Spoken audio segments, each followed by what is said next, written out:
بسم اللہ الرحمن الرحیم۔ معزز ناظرین، السلام علیکم ورحمۃ اللہ وبرکاتہ۔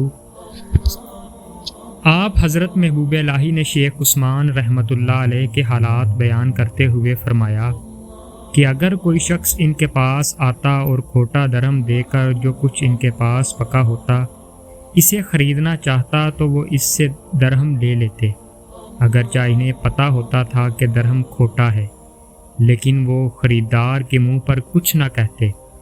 نیز جو کھرا درہم لاتا اسے بھی اسی طرح پورا سالن دیتے، حتیٰ کہ لوگوں کا گمان ہونے لگا کہ یہ کھوٹے اور کھرے سکے میں امتیاز نہیں کر سکتے، چنانچہ بہت سے لوگ آتے اور انہیں کھوٹے درہم دیتے جنہیں وہ کھرا سمجھ کر رکھ لیتے، مگر ان پر ظاہر نہ کرتے اور سالن بھی دے دیتے۔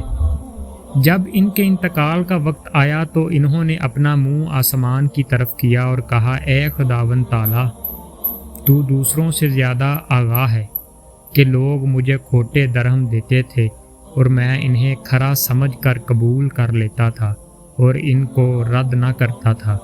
اگر مجھ سے بھی کھوٹی عبادت عمل میں آئی ہے تو اسے اپنی عنایت سے قبول فرما لینا اور اس کو رد نہ کرنا۔